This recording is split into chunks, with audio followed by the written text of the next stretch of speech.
Hi, this is Dennis with Second Chance Tackle, and today we're going to take on a project that involves the Abu Revo Inshore. The customer brought it into me because the free spool release is not working on the deal, and he asked for a general service while we're at it. So join me. This has got a lot of tricks to it. If you haven't taken one of these apart, it's kind of fun. And we'll go ahead and do that, try and reset this, see if it's a broken piece or part or if it's just come loose. And then we'll show you general tune-up techniques involving the lubrication on this reel as well. So the Revo is one of these high-speed bait casting reels. I don't see many of them here at the Jersey Shore, but you know, from time to time a customer does bring one in, and I'm all too happy to try and help them put it back together again. So get it back out fishing. First thing I always start with is taking my handle off. That's got a little set screw that holds a nut lock in place, and take that off and put that in my parts tray. Those of you that have watched my videos know that I'm a big fan of parts trays, whether it's the bottom of a fast food piece or if it's a bottom of a milk jug or whatever. But reels in particular, the reels that have a lot of small parts, it's a perfect place to store them so that you know what you're going to get or where to go look for them when you go to reassemble the reel. Okay, so the next thing off is this handle nut, and the handle nut is a 10mm nut. If you're looking over to the right hand side, you'll notice I have a tray of wrenches over there. The most popular ones that tend to be used sit in that tray. They're always near at hand for me if I need to use them. Alright, so we're going to take the handle off. Underneath the handle we have a little tensioner spring, so the back off of the star drag. Pull that off. And then this is where it starts to get interesting. You need to remember the order that these have come off. Now, if you need a cheat sheet, go to the Abu website and you can pull down the schematic. It'll show you the alignment of the parts. Or better yet, I like to recommend that you take pictures along the way in terms of your disassembly and line up your parts accordingly, and that way you know as you're getting started on the rebuild of it, how they came off originally. Okay, so there's a little clicker mechanism behind this star drag. We'll take the star drag nut off. Here's your clicker mechanism. That's next. And that just pulls off.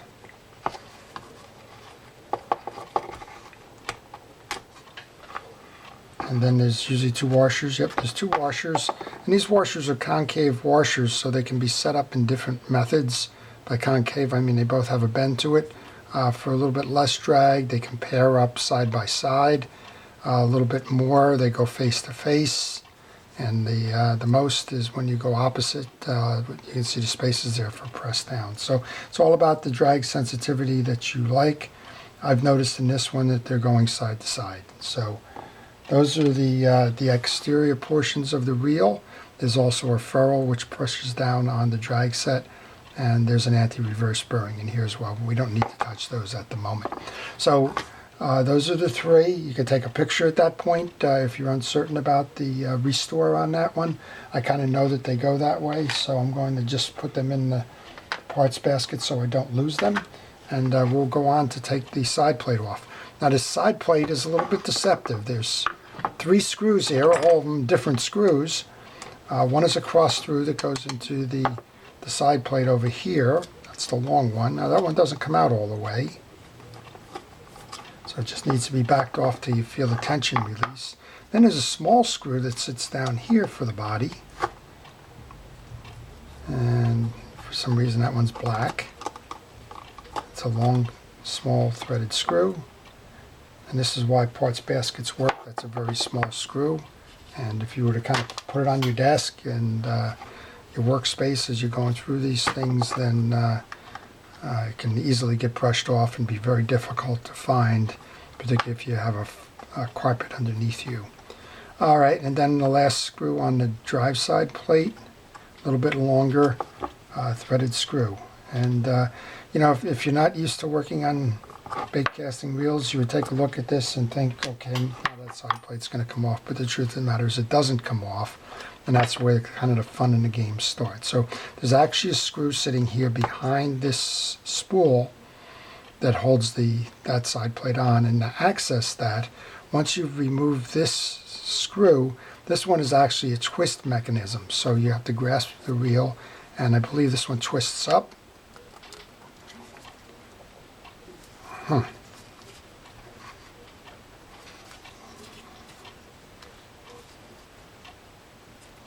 Even when you know when you're doing, it's, I think I don't have that screw out all the way.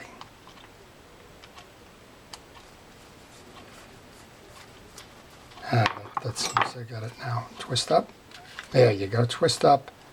You'll see it twists about 1/8 of a turn maybe, and then it pulls off, and behind that, since we're going to talk about maintenance as well, we do have one bearing for the spool behind that, and that gets a little lubrication. So before I go any further, I'm going to lube that. And I oil bearings and I lube moving parts. So the oil I use is a Real X oil. I'm just going to put a little drop on there. Don't over lube anything, it just tends to become hazardous. It tends to hold contaminants, and at the end of the day cause more damage than value there. Okay, then we pull the spool out.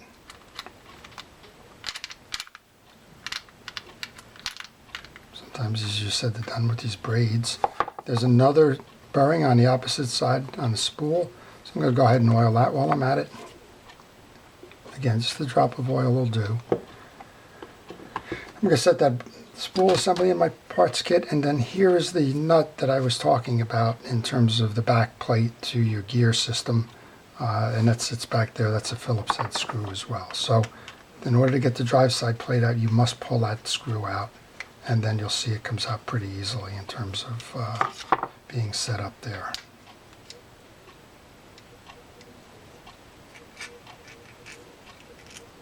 Okay, and now we have the drive side plate off.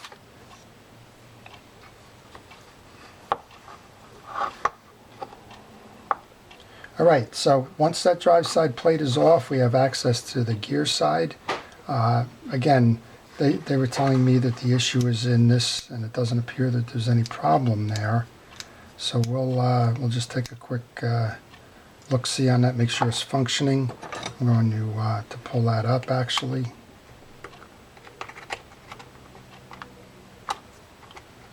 To engage.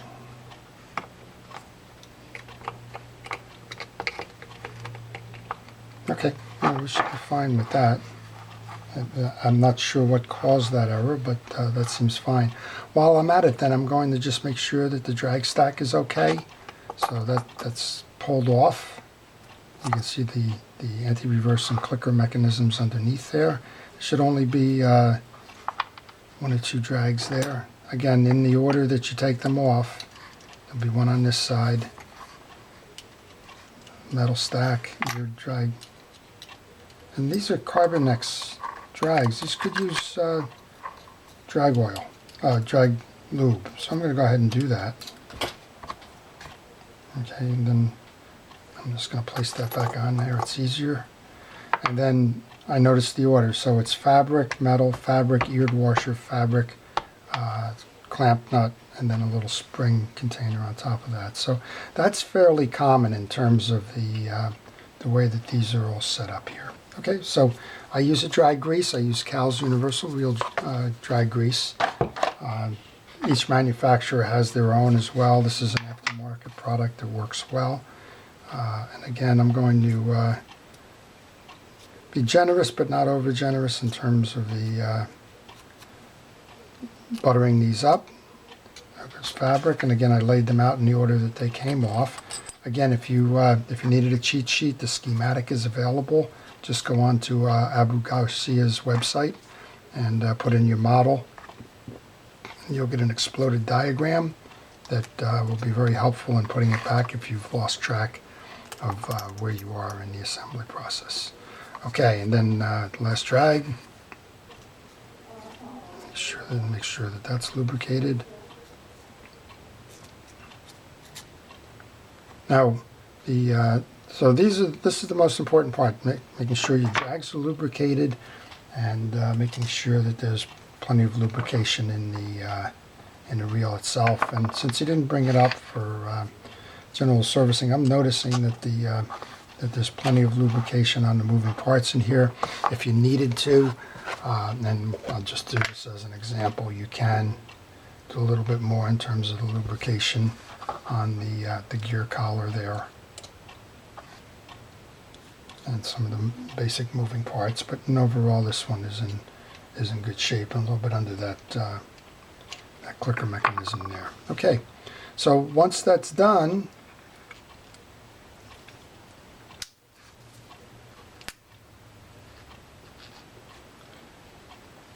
well, I'm going to take this off now because I see that that clicker mechanism is not engaging. So that tells me that this thing is probably not seated on the bottom of the base here. So I don't know what caused that, unless somebody isn't being completely forthright with me and telling me that the reel wasn't worked on. I suspect maybe it was.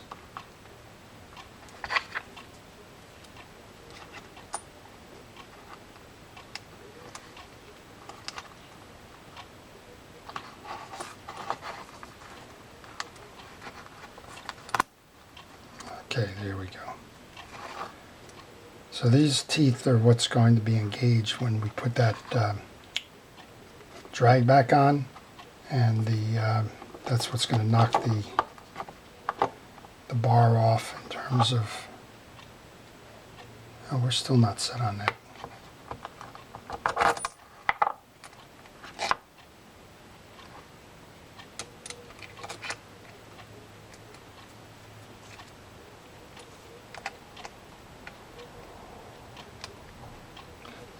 There's a square that it sits in order for it to properly rest. Okay, now we should be good. And then the last part that goes on is that little round square. And we want to lift up and make sure that the release mechanism is up top before we reset the drive plate.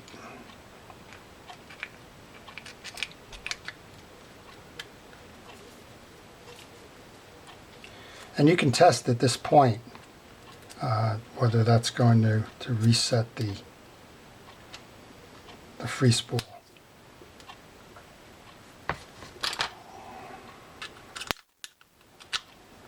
And it does. So whatever it was that was the challenge there, that's been fixed. The lube is the reel is properly lubed. Now we're going to go back to put this drive side on. Kind of reversing out the process here. So we're going to take, and I'm looking at the inside of this reel and I'm thinking to myself, somebody probably opened this up because the blue grease is in pretty good shape. They probably didn't know to lube the drags. Maybe they opened it up and had one of those aha moments. Just closed it right back up and just brought it to me with the complaint that that's not working.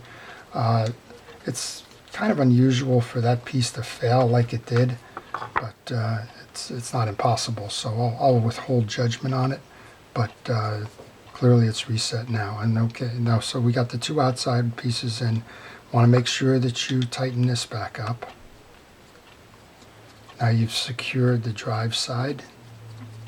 We're going to go ahead and put the spool back in now. So here's a tip: when you do that restore on this side by that partial turn, make sure that your spool tensioner is backed off. Sometimes you'll have some difficulty in making that reconnect because it'll push out too far when you do this. So let's just put that back in there. And it takes a little bit to seat it because there's a burring inside there that's got to get positioned right, and there's not a lot of working room in here, as you can tell. All right, that's properly seated now. We should be in good position because we tested this. Now you'll notice that there's 4 ears on this side, and if you were paying attention, this side belongs in the front. We we turned up, so we're going to turn back, and you can pretty much line it up with the burring hole, and then simply a quarter of a turn locks that back in, and then it's secured by this. This time we'll make sure we tighten it all the way up as opposed to what we did before. So we're good there. That's nice and tight, and we'll hold. And then since I backed that tensioner off, I'll go work it the other way now. Okay, so then back to the order that we took these off. We had the 2 washers, which I set in the way I took them out. Remember, concave, so they have different variations in terms of the amount of drag that you want on there. This was next, and again, take a picture if you didn't know, because there's 2 different sides to that, and it's very easy to put the wrong side, upside down. But again, I sort of know where this one belongs, but again, trying to help you out here as well. That presses over the top. That's so you can see what's going on here now. So we have our drag ferrule, we have our drag washers, we have our little click mechanism. Notice that there's a little spring that juts out here. We're going to compress that as we turn the drag star down, and that's going to give you the click by bouncing on the ruffles that are inside here on that star drag release. So when you go to make an adjustment, it'll hold, but it'll also let you know, that it's working properly. Okay, so then we're going to return this. And I go down to when I hit that little spot, and I push the spring in and continue when it's over. Sometimes that internal stud that you're putting this on starts turning. You can just grab it. You can grab it with your hands.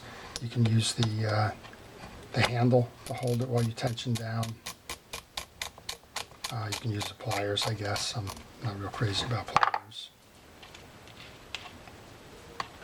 Okay, and then there's a spring tensioning spring that kind of stops that star drag from running into your handle when you are working it backwards. 10mm cap nut.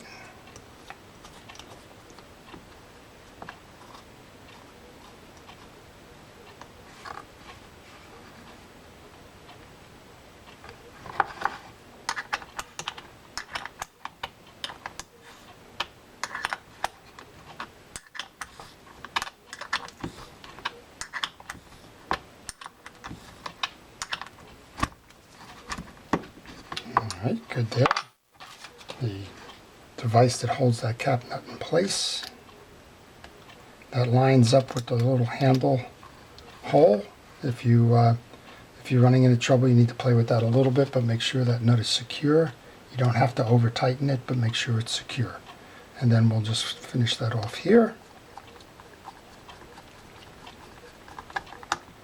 And then we'll press down on this button, make sure that our spool spins, which it does, half turn, and now we're engaged. So that was the problem. It wasn't engaging. Now it's engaging. So I've showed you the critical points to lube, which is the bearing that sits in this wrapper here, the bearing that sits on the spool.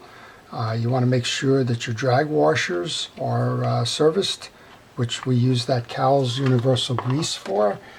We wanted to make sure we didn't tear this off, so we showed you how to take it apart by removing this pin, partial turn, pulling the spool out to gain access to that hidden screw which holds that plate in, and we're set. This reel's ready to go fishing for the next season. I'm just going to tighten that adjuster screw down, that spool adjuster down a little bit, and we're going to call this one done. So this is Dennis with Second Chance Tackle. I hope you liked the video. If you did, I'd appreciate you indicating that. I always take comments. I always take suggestions for improvements. I've been doing this for about 20 years now, and I'm sharing my experiences through these videos. And if you have any questions, comments, or if you'd like to see more, subscribe to my channel, see the projects that I'm working on, and hopefully this has been helpful to you as you work towards servicing your Abu Garcia Revo. Thank you for watching.